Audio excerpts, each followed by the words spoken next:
A lonely single mom drove a drunk CEO home, never knew he'd fall for her and change her life forever. Hello everyone. Before we begin today's story, I have a small favor to ask. Please hit subscribe and turn on the notification bell so you never miss our channel's new videos. It's quick, free, and the best way to support us in bringing you more dramatic stories. Your support means the world to us. Where are you watching from? Drop your city or country in the comments below. Thank you very much. Now, let's get back to our main character. The rain fell hard that night, blurring the glow of city lights across the windshield. Maya gripped the steering wheel tighter, her eyes darting between the road and the clock flashing 12:47 a.m. Another long night, another ride to pay off rent she was already late on. The heater in her old Toyota hummed weakly, barely cutting through the November chill. Her daughter, Lila, was probably curled up at home, dreaming under the threadbare blanket Maya bought from a thrift store. She whispered softly to herself, "Just 2 more hours, then home." That's when she saw him. At first, just a shadow slumped near the entrance of a sleek downtown bar, his suit soaked, his phone lying face down in a puddle. Maya slowed the car, squinting through the rain. The man tried to stand, stumbled, and nearly fell into the gutter. For a second, she hesitated. It wasn't her business. People passed him by, pretending not to notice. But something about the way he leaned against the wall, lost and broken, hit her like a memory of her ex-husband the night he walked out drunk, defeated, saying he wasn't good enough. Maya parked, grabbed an umbrella, and ran to him. "Sir, are you okay?" she shouted over the rain. No answer. He lifted his head's slightly sharp jawline, bloodshot blue eyes, an expensive watch glinting faintly under the streetlight. He looked like he belonged anywhere but here. "Let's get you somewhere safe," she said firmly, looping his arm over her shoulder. He didn't resist. The smell of whiskey and rain filled her lungs as she half-dragged, half-guided him to her car. "Where do you live?" she asked, rummaging through his coat for an ID. The leather wallet inside held a metal card engraved. "Ethan Cole, CEO, Cole Enterprises." Maya blinked. "CEO? What was a man like that doing alone in the street at 1 a.m.? She looked at the address, hesitated, then muttered, "All right, mister. Cole, let's get you home." The ride was silent except for the wipers scraping rhythmically and his slow, uneven breathing. Once, his head tilted toward her shoulder. She froze, then smiled faintly. "Don't worry, I've got you," she whispered. At the gates of an upscale apartment tower, the security guard recognized him instantly. "Mr. Cole, is he all right?" Maya nodded. "Just needs rest." Inside the penthouse, she eased him onto the couch. The space smelled like money and emptiness, glass walls, marble floors, city lights reflected in every corner. As she turned to leave, she noticed a silver bracelet had slipped from his wrist. It was engraved with the initials EC. She placed it gently on the coffee table beside his phone, then scribbled her number on the back of a rideshare receipt. "You're safe, Maya." She glanced back one last time. He looked peaceful now, the weight of the world still on his shoulders, but his breathing steady. She whispered, "Take care, whoever you are," and closed the door behind her. Outside, the rain had stopped. She exhaled, unaware that this small act of kindness would change everything for him and for her. The next morning, sunlight crept through the blinds of the penthouse, landing on Ethan Cole's face. His head throbbed, his mouth dry as paper.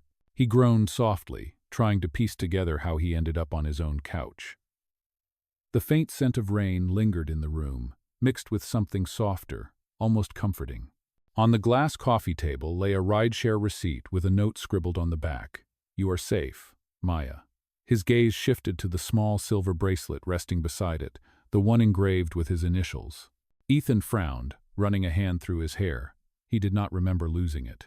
He barely remembered last night at all, but the handwriting neat, careful stuck in his mind.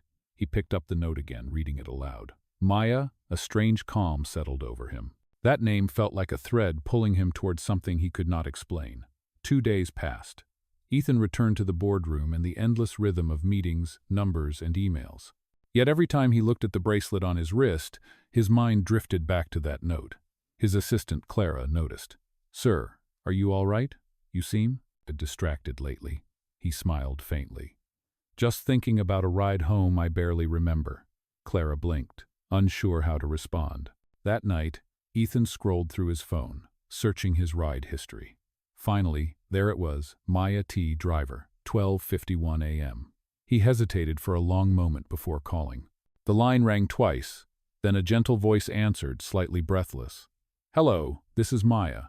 "Hi, this is Ethan. Ethan Cole. You drove me home the other night." There was a pause. "Oh, you are okay, I hope? You were not in great shape." He laughed quietly, rubbing the back of his neck. "I owe you a thank you, and maybe an apology for whatever state I was in." Maya chuckled softly. "No apology needed, just drink water next time."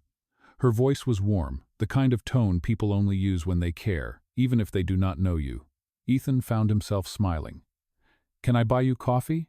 "To properly thank you." She hesitated. "You do not need to. I was just doing my job." "Maybe," he said gently, "but you went beyond that. Please." There was a pause, then a quiet sigh. "All right. One coffee." The next afternoon, Maya arrived at the cafe, wearing a simple cardigan and jeans. She looked nervous but tried to smile when Ethan stood to greet her. "You clean up better when you are not half-conscious," she teased. He laughed, motioning for her to sit. "And you look like you have not slept much. Single mom life," she said with a shrug, stirring her coffee. "Work nights, sleep when I can. It is not glamorous, but it keeps the lights on." Ethan leaned forward, intrigued. "You have a child?" "A daughter, Lila, 6. She thinks hot chocolate solves every problem." Her eyes softened at the mention of the girl, and something inside Ethan shifted. He had not seen that kind of pure love in years. "She sounds amazing." "She is," Maya replied with quiet pride. For a moment, silence fell between them, the city humming softly outside. Ethan spoke again, lower now. "You know, that night you did more than drive me home. You reminded me what it means to be looked after." "It has been a long time since anyone did," Maya smiled gently. "Sometimes all people need is a little kindness, even CEOs." He chuckled, surprised she knew who he was. "You Googled me?" "Maybe." "You left your wallet out in plain sight," she said, raising an eyebrow. He grinned. "Fair. I am lucky it was you who found it." When they left the cafe, the sky was painted gold and pink. Ethan walked her to her car, hands in his pockets. "Thank you again, Maya." "For what?" "For not walking past." Her expression softened. "You would have done the same." He shook his head, half smiling. "I am not so sure." She looked at him, curious but silent, then opened the car door. "Good night, Mr. Cole." "Ethan," he corrected gently. "Good night, Ethan." As she drove away, he stood watching her taillights fade into the traffic, feeling something unfamiliar, a quiet warmth, a sense that maybe fate had sent him exactly the person he did not know he needed. Days turned into weeks, and coffee turned into quiet lunches, then long talks that neither of them wanted to end. Ethan found himself rearranging his packed schedule just to see Maya for an hour between her shifts. She never asked for anything, never acted impressed by his title or money. She listened, really listened, when he spoke about his late nights, his stress, his emptiness. For the first time in years, he laughed without watching his words.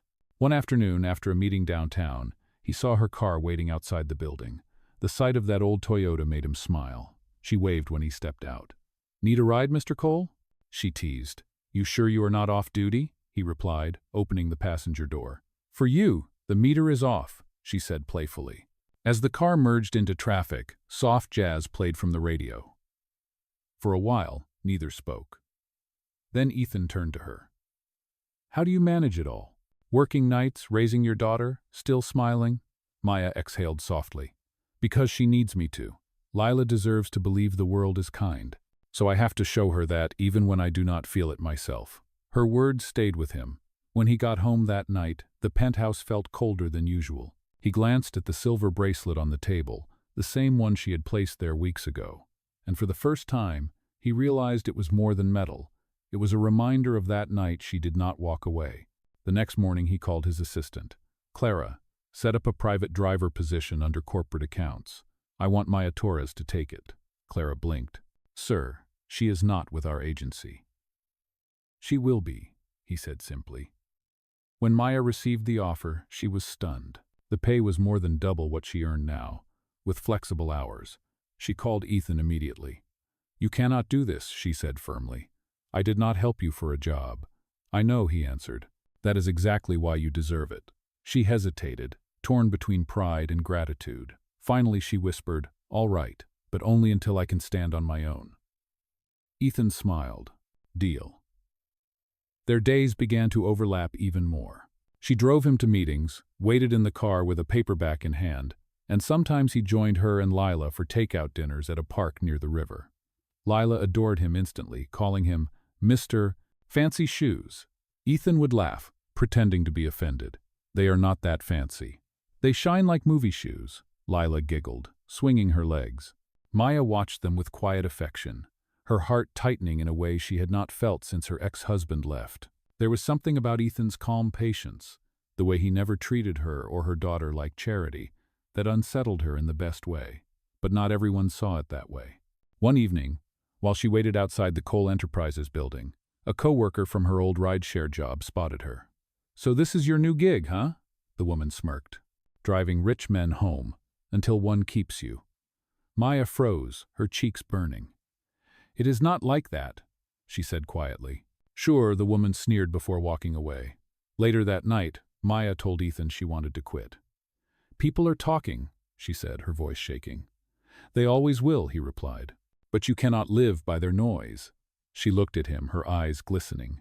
"You do not get it. You have power. I do not. When they talk about you, it becomes gossip. When they talk about me, it becomes a label." Ethan stepped closer, his voice low but steady. "Then let me help change that label." She shook her head. "You already have." Before he could say more, her phone buzzed. Lila's babysitter was calling. She had to go. Ethan watched her leave, rain beginning to fall again, and realized something he had not dared to admit until that moment: he was falling in love with her. Not because she saved him that night, but because she made him want to be someone worth saving. It was late March when everything began to change. The city was warming up, the streets finally clear of winter's frost, but something heavier was settling between Ethan and Maya, something unspoken. Their connection had grown from quiet gratitude into something electric and undeniable. He found himself thinking about her during meetings, catching himself smiling at random moments, while she tried to ignore the way her heart skipped every time he said her name. One afternoon, Ethan invited Maya and Lila to a charity event his company hosted at a local community center. It was meant to be casual, family-oriented, nothing like the formal galas he usually attended. Maya hesitated, but Lila's excitement won. "You sure it is okay?" she asked, smoothing Lila's hair in the rearview mirror. "I do not exactly fit in with the CEO crowd." Ethan smiled softly. "You fit in wherever kindness is needed. That is all that matters." When they arrived, the room buzzed with laughter, children running between tables stacked with art supplies. Ethan watched as Lila painted a paper flower, her tongue peeking out in concentration. Maya knelt beside her, guiding her hand. Something about the scene tugged at him, the simplicity, the warmth, the life he had forgotten existed. Then he noticed the flash of cameras. Across the room, a reporter whispered to her cameraman. The next morning, the headline spread like wildfire. Asterisk. Billionaire Ethan Cole spotted with mystery woman and child secret family? Asterisk. The photos showed Maya laughing, Lila holding his hand, Ethan looking at them with unmistakable affection. Within hours, his boardroom erupted. "This looks terrible," one executive hissed. "The investors will assume scandal." Ethan's jaw tightened. "It is not a scandal, it is my life." But damage control was already in motion. Paparazzi camped outside Maya's apartment. Strangers on the internet dug into her past, calling her names, twisting her kindness into ambition. Maya's phone would not stop ringing. When she opened her door that night, reporters shouted, "Are you his mistress? Are you after his money?" Lila clung to her mother's leg, terrified.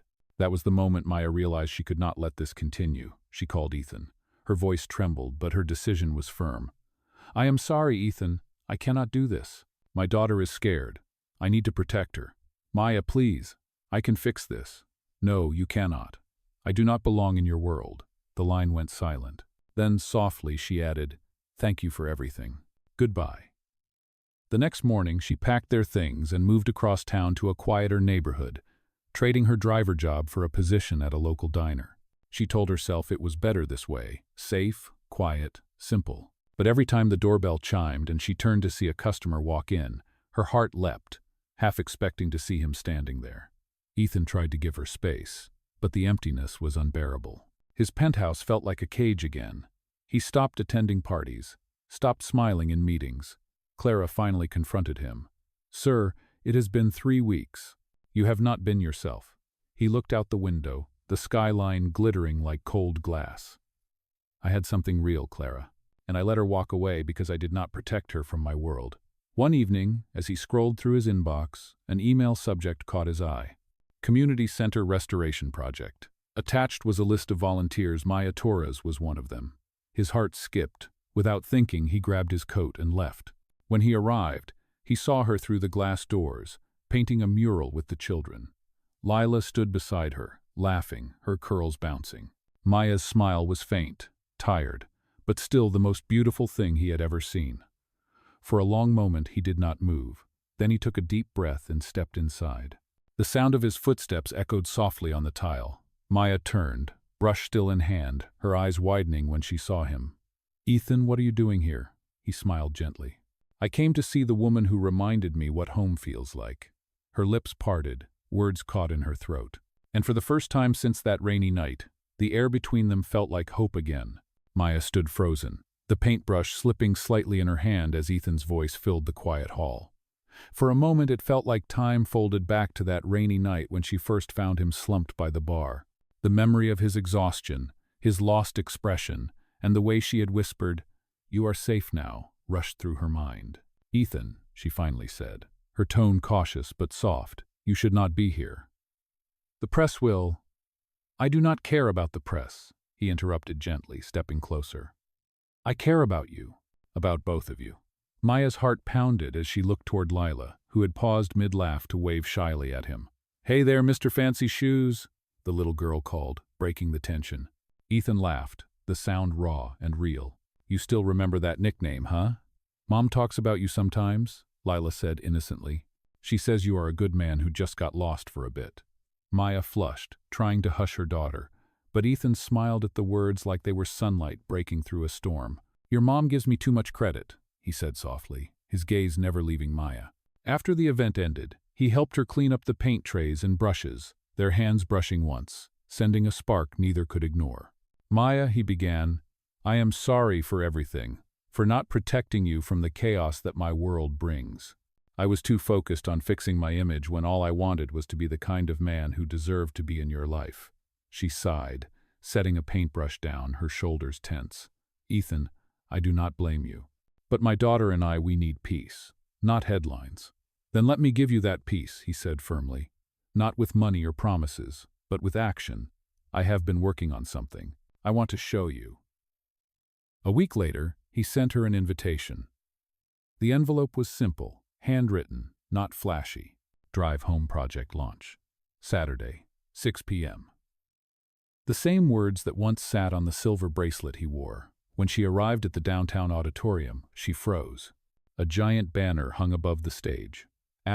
*Drive Home Project. Empowering single parents to build better futures.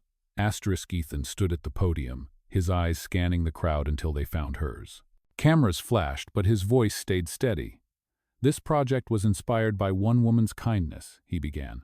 "A woman who had every reason to walk away from a stranger in the rain, but chose compassion instead. Because of her, I learned that home is not a place. It is the people who remind us we still deserve to belong." Gasps and murmurs spread through the audience, but Ethan's gaze never wavered from Maya. "Maya Torres," he said clearly, "you did not just save me that night. You saved who I was becoming. And I will spend the rest of my life proving that your kindness did not go unnoticed."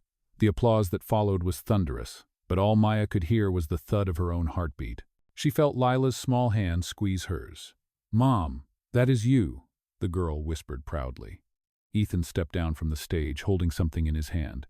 It was the silver bracelet, polished to a shine. "This belongs to you now," he said softly, his eyes glistening. "It is not a token of debt. It is a promise that I will never stop trying to be worthy of what you gave me." Tears welled in her eyes. "Ethan, you do not need to—" "I know," he interrupted, smiling gently, "but I want to." The crowd faded from her awareness as he took her hand. For a long moment, neither spoke. Then Lila's voice piped up, breaking the silence. "So, are you staying for dinner, Mr. Fancy Shoes?" Everyone laughed, even Maya through her tears. Ethan knelt down beside the girl. "Only if your mom says yes." Maya looked at both of them, the man she had once saved, the child who had saved her every day since, and finally nodded. "Yes," she whispered. "Let's go home." The room erupted in applause as Ethan stood, his hands still clasping hers, their smiles carrying the quiet truth they had both learned the hard way, that sometimes the smallest act of kindness can change the course of two lives forever. The weeks after the Drive Home project launch felt like a new chapter for all of them. Ethan kept his word, staying close but never overstepping, giving Maya and Lila the space to trust that his intentions were real. He spent more time in community centers than in boardrooms, trading tailored suits for rolled-up sleeves and paint-stained hands. For the first time, the CEO who had once lived by numbers began to live by purpose. One Friday afternoon, Maya and Lila visited the community office, bringing boxes of donated clothes. Ethan looked up from his laptop when they arrived, his face lighting up with a smile that still caught Maya off guard. "You two just made this place 10 times brighter," he said warmly. Lila ran straight to him, holding up a drawing she had made. "It is us," she said proudly. The picture showed 3 stick figures holding hands under a sign that said home. Ethan's throat tightened. "You are quite the artist," he managed. "Mom says art is about love," Lila said, then looked between them. "Do you love my mom?" The question hit the air like a spark. Maya froze, her cheeks flushed. Ethan knelt down, meeting Lila's innocent gaze. "Yes," he said simply. "I do. More than I can explain." Maya swallowed hard, her heart thundering. She tried to speak, but Ethan stood, his voice steady now.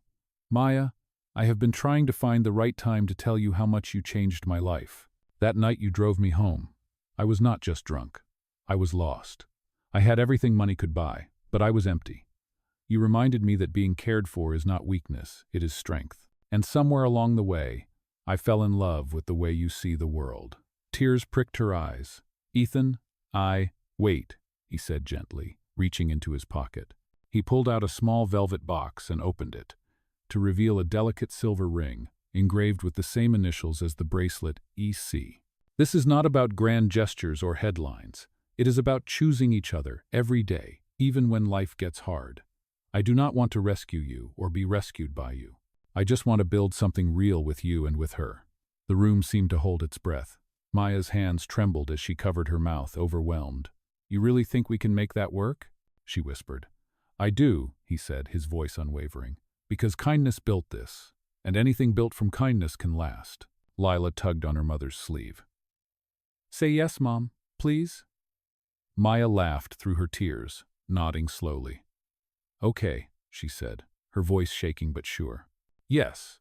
Ethan slipped the ring onto her finger as the staff in the background clapped quietly, touched by what they were witnessing. Later that evening, the 3 of them stood outside, the city skyline glowing orange in the sunset. Maya leaned against the car that had once been her workplace, now just a memory of how it all began. "Funny," she murmured, looking up at him. "It all started because you were too drunk to call a cab." Ethan laughed, slipping an arm around her shoulders. "Best mistake I ever made," Lila giggled, holding both their hands. "Can we get pizza to celebrate?"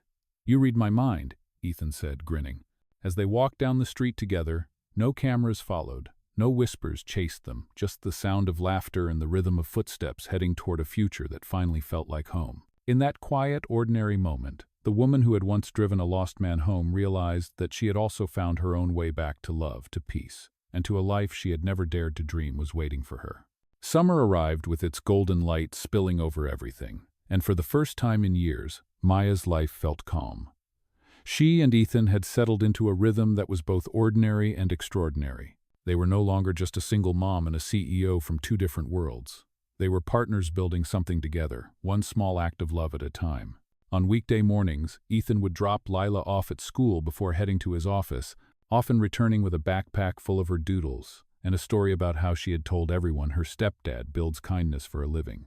It always made him smile. Maya still worked part-time at the community diner, refusing to let herself grow dependent on anyone's wealth. Ethan respected that, often stopping by just to sit at the counter and drink bad coffee because, as he said, it tastes better when you make it. One Friday evening, they closed the diner together, the neon sign buzzing softly behind them. Maya wiped her hands on her apron and smiled. "Do you realize it has been a year since that night?" she asked. "The night I found you outside the bar?" Ethan chuckled, leaning against the counter. "You mean the night you saved me from myself?" "Yeah, I think about it every time it rains. She laughed softly. I almost drove away, you know. I am glad you did not, he said, taking her hand, because every good thing in my life started right there. She looked at him for a long moment, the tenderness in his eyes grounding her. Ethan, do you ever worry that this is all too good, like it is waiting to fall apart? He shook his head. No, because we built it on something real, and real things do not shatter easily. Before she could reply, the door chimed. A delivery man entered, holding a large envelope. Miss Torres, this is for you. She frowned, accepting it. The logo on the envelope made her heart skip. Cole Enterprises Legal Division. Ethan immediately noticed her expression. That should not have come to you, he said, confused. She tore it open and scanned the letter. Her stomach tightened. It says a former board member filed an inquiry claiming you used company funds to start the drive home project. Ethan's eyes darkened. That is a lie. I know, Maya said, her voice trembling, but they are threatening to investigate both of us. The next few days blurred into chaos. News outlets picked up the story, spinning it into another scandal. Billionaire's girlfriend accused of using charity as cover, the headline screamed. Maya's phone buzzed nonstop, reporters waiting outside the diner again, just like before. She tried to stay calm, but the old fear crept back in the fear of being judged for daring to stand next to someone powerful. Ethan worked around the clock with his legal team, but the damage was already done. Investors grew nervous. The board called for an emergency meeting. Clara, his assistant, warned him, "They are questioning your leadership, sir. They think this relationship is a liability." Ethan's voice was low but unwavering. If loving her costs me everything, then it was never worth having. That night, he showed up at Maya's apartment, rain pouring down just like that first night. She opened the door, startled. "Ethan, what are you doing here?" "I needed to see you," he said, his voice raw. "They can take my company, they can take my reputation, but they cannot take what we have, unless you let them." Her eyes filled with tears. "Ethan, you could lose everything you built." He stepped closer, rain dripping from his hair, his words steady. "Everything I built means nothing if I have to build it without you." She reached for him then, her hands trembling as she whispered, "I do not care what they say. I am not walking away this time." He pulled her into his arms, and for a moment, the world outside disappeared. The thunder, the flashes of lightning, the noise of judgment. There was only them, standing in the rain, just as they had met, but this time choosing each other not out of chance, but out of love and courage. And in that moment, Maya finally understood home was never a place. It was a choice, and she had chosen right. The investigation dragged on for weeks, and the tension was suffocating. Reporters camped outside Ethan's building, speculating about his mysterious girlfriend and questioning his leadership. The board demanded answers, and public opinion began to split. Some saw him as reckless, others as a man standing for what was right. Through it all, Maya refused to disappear. Every morning she still went to work at the diner, head held high, even as whispers followed her. Lila drew pictures for her mother and taped them to the fridge, tiny reminders that love was louder than lies. Ethan worked tirelessly, digging for the truth behind the accusation. It did not take long before he found it. A bitter former board member, Vincent Hale, had fabricated the story after being removed for embezzlement months earlier. Ethan's legal team uncovered bank records and emails that tied Vincent directly to the false claims. But Ethan knew that proving it in court was not enough. He had to clear Maya's name publicly. When he told her, she shook her head. "Ethan, you do not have to do this for me." "I am not doing it for you," he said softly. "I am doing it because the world needs to know what real integrity looks like." A week later, Ethan called a press conference. The room was packed, journalists, shareholders, and cameras flashing relentlessly. Maya stood backstage, her hands clasped tightly together. Clara leaned close and whispered, "He will fix this." Ethan stepped up to the podium, his expression calm but resolute. "There have been allegations that the Drive Home project was founded through misused corporate funds," he began, his voice steady. "Those claims are false. This initiative was born from kindness, not corruption. It was inspired by a woman who reminded me that compassion is not a weakness. It is the foundation of every lasting success." He paused, letting the words settle. "I have built companies, but she taught me to build people, and that is worth defending." He pressed a button on the remote, and the screen behind him lit up with evidence emails, bank transfers, signatures, all proving Vincent Hale's guilt. Gasps rippled through the crowd, Ethan's final words silenced the room. Her name is Maya Torres. She stood beside me when I had nothing but shame, and I will stand beside her, now and always. The applause started slowly, then grew thunderous. Cameras flashed as Ethan turned away from the podium, his eyes finding Maya's in the crowd. She covered her mouth, tears spilling over. Later that evening, the news broke. Asterisk. Cole Enterprises clears allegations CEO credits girlfriend for inspiring charity. Asterisk online. The tone shifted. People began to defend Maya, praising her courage and grace under fire. At the diner the next morning, strangers left notes on napkins saying, "Thank you for being kind, and you make us believe in love again." Lila brought one home to show Ethan. "Look, Mr. Fancy Shoes," she said proudly. "Everyone knows Mommy is a hero now." Ethan chuckled, lifting her onto his knee. "Your mom was always a hero. The world just finally noticed." That night, Maya stood by the window, watching city lights shimmer across the skyline.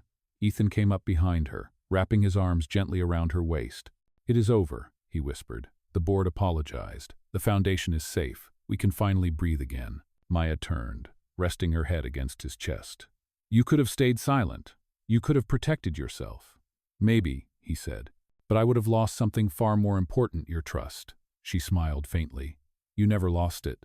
He kissed her forehead, his voice low. "You know, the world will keep talking, but I do not care anymore. Let them see what love built."